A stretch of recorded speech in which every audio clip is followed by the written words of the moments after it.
И снова здрасте. Добро пожаловать во вторую часть нашего экспериментального видео. Напомню для тех, кто не смотрел первую часть, там я рассказал про, так скажем, цимис, про основную идею данного видео, а во вторую часть, которую вы смотрите сейчас, я вынес некоторую техническую информацию, ну плюс какие-то моменты, которые бы удлинили предыдущее видео. У меня в руках все еще так называемая королевская корона, на заднем плане висит мантия, а значит, мы все еще разговариваем про костюм короля из клипа Depeche Mode «Enjoy the Silence». На этом моменте мне придется прервать самого себя. Не знаю, как это все тут работает, но оповещение о выходе первой части не пришло даже мне. И как результат ее почти никто не видел. Данные два видео лучше смотреть по порядку, так что сейчас уже, наверное, всплыла ссылочка на первую часть. Если же вы ее видели, но по какой-то причине это нигде не отобразилось, пожалуйста, напишите об этом мне в комментарии. Не смею вас больше отвлекать, и вернемся к просмотру второй части. В предыдущем ролике я обещал вам рассказать, почему же вот это вот нельзя назвать королевской короной. Дело в том, что на самом деле это не корона, это коронет. А если быть точным, это дюк коронет. My name's Duke Nukem. Нет, разумеется, не этот дюк, просто какого-то корона абстрактного герцога. В русском языке, к сожалению или к счастью, нету отдельного слова для коронет. Мы просто называем вот нечто подобное короной. Но на самом деле корона имеет очень характерные арки, и корона действительно принадлежит королю. Она богато украшена, в нее инкрустированы драгоценные камни. Тогда как коронет не имеет характерных арок, и он является чем-то средним между диадемой и короной. При этом коронеты нельзя было украшать теми же самыми драгоценными камнями. Как вы видите, здесь есть вот такие пупырки, которые типа имитируют что-то подобное. Места, вернее, куда в короне устанавливаются драгоценные камни. Иногда эти выступы делали прямо в форме камней, но тем не менее это была просто, так скажем, выпуклая железяка. Инкрустировать драгоценными камнями коронеты было нельзя, но просто по причине того, что носили их люди немножко пониже рангом, чем король. Именно по этой причине это не стоит, так скажем, называть королевской короной. Ну что же, давайте тогда поговорим немножко о технической части. В оригинале коронеты, так же, наверное, как и короны, в принципе, изготавливались из листового металла, так называемой выколоткой. То есть это берется лист металла, при помощи различных инструментов стучится по нему, и благодаря этому получаются вот различные выступы. А с обратной стороны, соответственно, получаются вогнутости. Как пример, если вы застали Советский Союз, там были очень популярны всяческие писающие мальчики на дверях туалета, прекрасные, значит, медные или латунные пластины, из которых, значит, был выколочен профиль Нефертити или там каких-то греческих богов, иногда этническая какая-то тематика. Вот это вот, собственно, и есть яркий представитель выколотки. То есть стучишь по железячке, с обратной стороны она выгибается, ты получаешь некий рисунок. В дальнейшем это все дело соединялось из отдельных частей, то бишь спаивалось, то есть брались, вот, например, такие элементы, выколачивалась основа, спаивался где-то задних, зачищался шов, и отдельные мелкие уже детали, которые сложно выколотить из единого куска, они, значит, припаивались к основной части. Я, собственно, попытался, так скажем, имитировать данную технологию. Разумеется, проще было изготовить все вот эти вот отдельные детальки плоскими, то есть, чтобы у них они с обратной стороны, чтобы они были плоскими. Но мне показалось интересным, несмотря на то, что это не экономит материал, это немножко усложняет работу, это удлиняет процесс изготовления как минимум, то есть экономии здесь никакой. Но мне показалось интересным сымитировать именно вот эту выколотку, то есть с обратной стороны сделать вот эти вот выемки, которые являются негативом к выступающим частям. Соответственно, то же самое вы можете увидеть на короне. Также она состоит, разумеется, из отдельных частей, которые просто склеены. Потому что у нас это пластик, все-таки, а не металл. И смысла, конечно, глобально это никакого не имеет. В частности, потому что, например, вот эти вот канавки и эти выступы, они тоже с обратной стороны вогнутые, но этого всего не видно, потому что здесь у нас приклеена Ева. В оригинале, разумеется, должна быть ткань с каким-то с набивкой, но мы все-таки не занимаемся реконструкцией, а пытаемся сделать достаточно практичный объект, поэтому этим, так скажем, пришлось пренебречь. Все-таки у нас 20 с гаком век, и нужно использовать более современные материалы, которые закрыли всю как раз вот эти вот все выемки и все остальное, то есть это глобального смысла не имело. Но я все-таки приверженец того, чтобы изготавливать все, особенно если это не требует прям супергигантских усилий, изготавливать какие-то стилизации, имитации поближе, так скажем, к оригинальному продукту, и уверен, что такие мелочи, они все-таки добавляют как-то ценности работе, хотя, как повторюсь, плоскими эти детали было бы сделать немножко проще, что печатные, что литые. Но как бы вот что сделано, то сделано. Также достаточно интересно, к таким мелочам можно отнести и форму самой короны, потому что сколько я не смотрел оригинальных, там, допустим, английских корон и так далее, они все круглые. То есть вот здесь у нас овал, а корона круглая должна быть в оригинале. Отсюда получился интересный эффект с формой, потому что, как я и говорил, короны изготавливались из листового металла, соответственно, их достаточно легко было погнуть.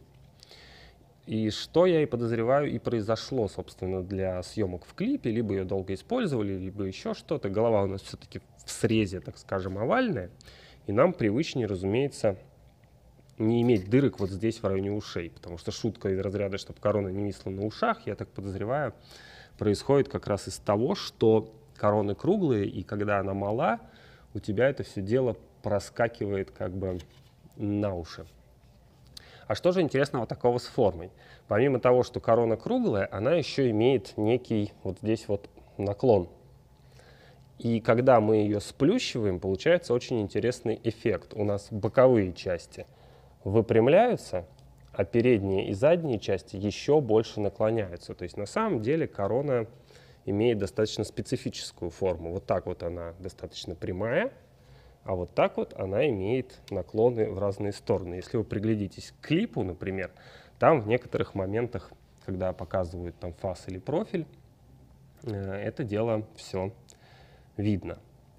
В принципе, еще достаточно долго можно было бы рассказывать про то, какие существуют градации этих коронет, какая символика где использована. Ну, вкратце я сказал, что со временем она там заменилась на всякие крестики, флёр-де-лис и так далее. Ну, максимум, что можно еще сказать, что в очень большом, по понятным причинам, в общем, в очень большом количестве стран использовалась именно вот такая форма коронет с как бы 8, так скажем, вершинами.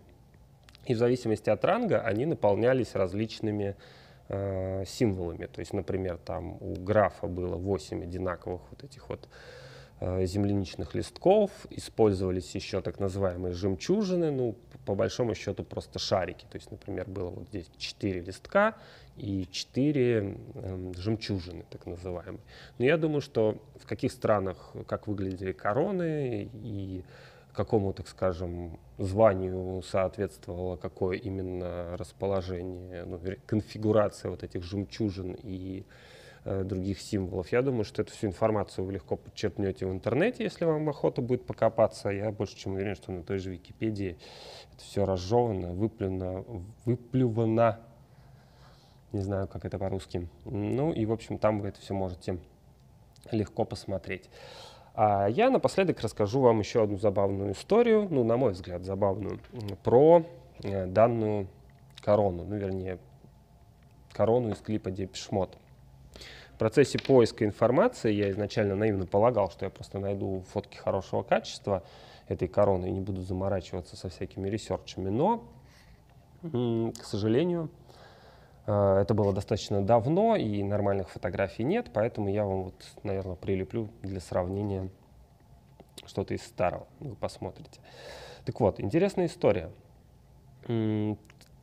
Спустя 18 лет после съемок клипа Depeche Mode Enjoy the Silence выходит, если я ничего не путаю, через 18 лет выходит клип группы Coldplay на песню «La Vida», по-моему, она называется правильно, в которой, собственно, вокалист группы щеголяет вот в королевской мантии и в точно такой же короне.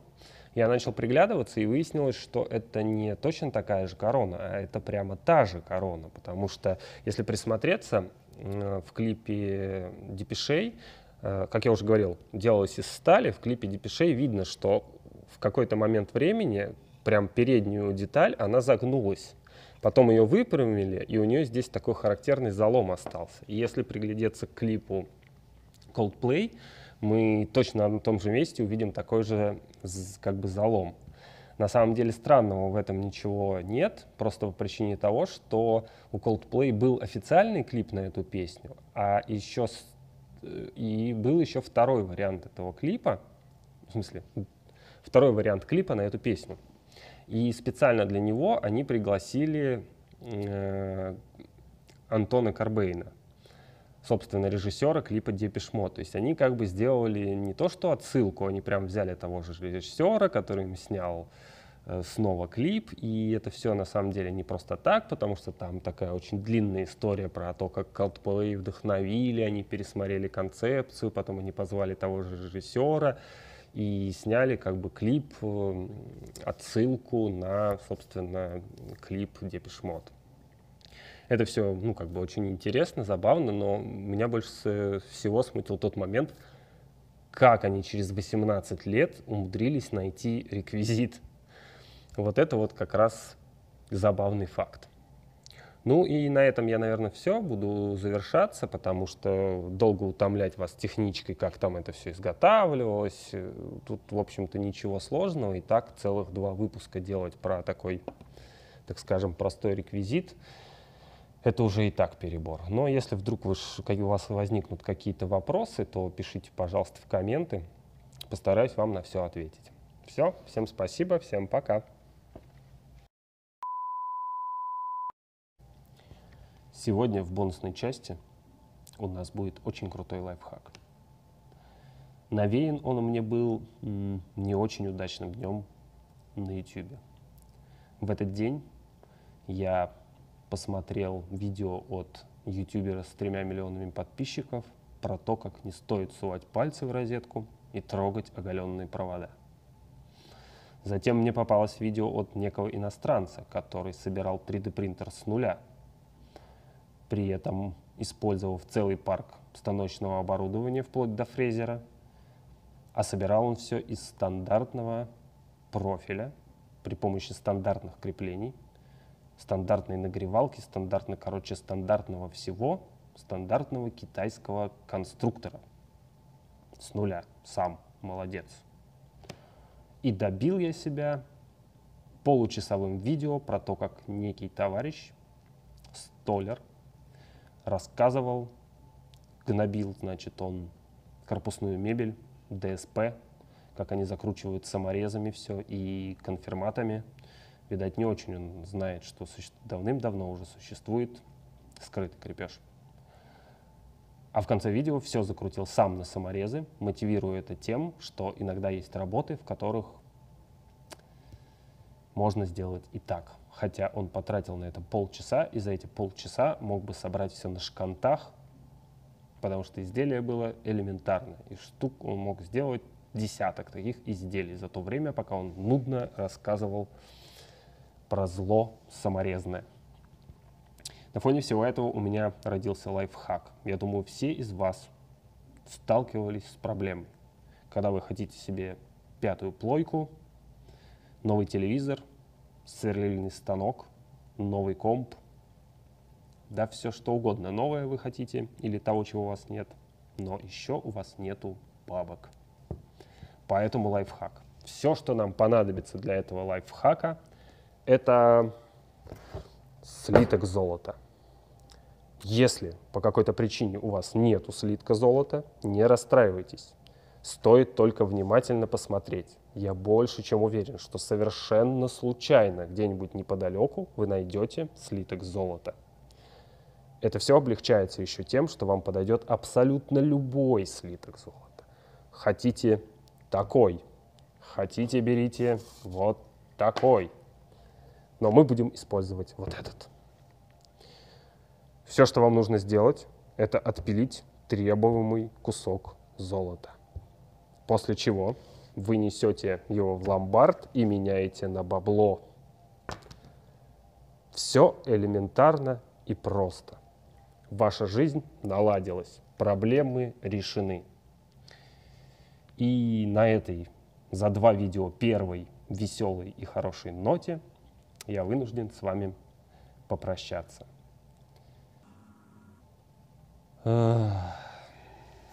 Почему у нас до сих пор 20 человек, а люди про пальцы в розетку собирают 3 ляма, и этот с саморезами, блин, 200 тысяч подписоты смотрят про саморезы?